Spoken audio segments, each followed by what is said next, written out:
1934년 9월, 뉴욕으로 향하던 초호화 여객선 한 척이 대서양 한가운데서 갑자기 불길에 휩싸입니다. 그리고 단 몇 시간 만에 그 거대한 배는 움직이는 화염 덩어리로 변해버리죠.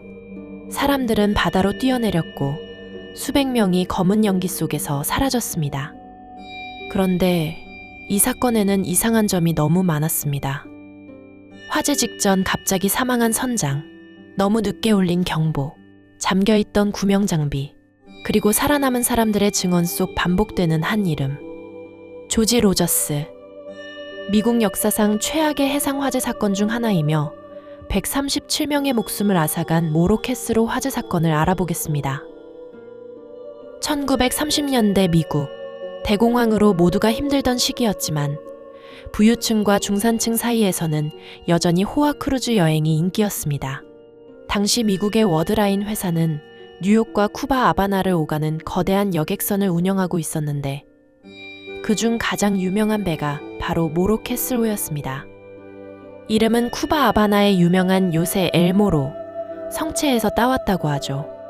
모로캐슬호는 에어컨 시설, 고급 레스토랑, 댄스와 라운지, 심지어 호화로운 객실까지 갖추고 있었습니다. 당시 사람들은 이 배를 두고 바다 위의 호텔이라고 불렀죠. 특히 뉴욕과 쿠바를 오가는 5박 일정은 엄청난 인기를 끌었는데 당시 미국인들에게 쿠바는 지금으로 치면 가까운 이국적 휴양지 같은 이미지였다고 합니다. 그리고 1934년 9월 5일, 모로캐슬호는 평소처럼 뉴욕으로 돌아오기 위해 아바나를 출발합니다. 탑승객은 승무원까지 합치면 800명 가까운 인원이 타고 있었죠. 화재가 발생하기 바로 전날 밤, 모로캐슬호의 선장 윌리엄 워머스가 갑자기 심한 복통을 호소합니다. 선장 본인은 저녁을 많이 먹어서라 생각했고 방에 들어가 잠시 쉰다고 하였는데 숨진 채 발견이 되죠. 그리고 선장이 죽자 부선장이었던 윌리엄 워버튼이 지휘권을 넘겨받게 됩니다. 밤에 열릴 예정이었던 선상 파티는 취소되고 날씨도 좋지 않아 승객들은 일찍 잠자리에 들었죠. 다음날 새벽 2시 45분, B구역 갑판 퍼스트 클래스의 라이팅룸에서 화재가 일어나고 승객 다니엘 캠벨이 처음으로 목격합니다.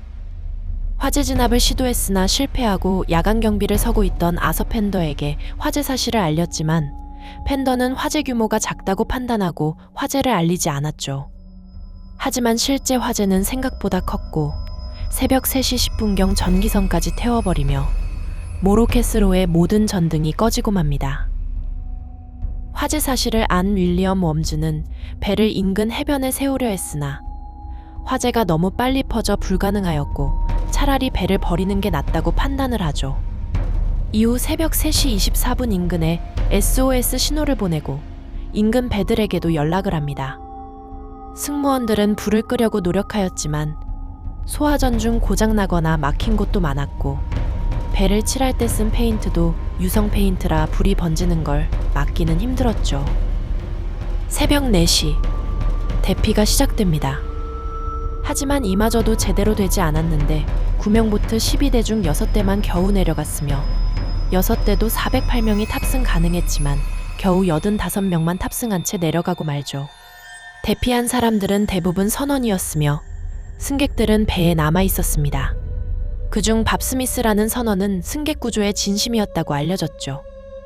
이후 불이 점점 커지면서 배를 집어 삼키고 바닥이 너무 뜨거워져 승객 신발에 불이 붙는 지경에 이르자 겁에 질린 승객들은 바다로 뛰어내리고 맙니다. 살아남은 승객들은 인근 해안까지 헤엄쳐 가서 겨우 살아남았으며 대기를 하고 있던 구조대와 방송국 기자들이 순식간에 몰려들었죠. 결국 화재로 137명이 목숨을 잃었으며 사망자 중 40명은 시신도 찾을 수 없었습니다. 전소된 모로캐슬은 예인선으로 끌어오려 했으나 예인선 줄이 끊어진 채 바람과 파도에 움직이다 에스버리 파크 해변에 떠밀려 왔죠. 미국 정부와 경찰, FBI까지 화재 원인을 조사하려 했지만 결국 아직까지 밝혀지지 못했으며 유성 페인트나 나무 갑판 사용 등 화재를 키운 원인만 밝혀집니다. 선장이 갑자기 사망한 것도 의문점으로 남았으며 선장과 승무원 사이가 좋지 않았던 것 때문에 방화로 인한 것이 아니냐는 설도 있었죠. 화재를 일으킨 유력한 용의자로 조지 화이트 로저스가 지목되었는데 그는 화재 당시 SOS 신호를 보냈으나 화재가 지나고 38분이나 지난 뒤 신호를 보낸 것으로 알려집니다. 또 사고 이후 살인 혐의로 체포되어 감옥에서 옥사했는데 이 때문에 더욱 의심을 받죠.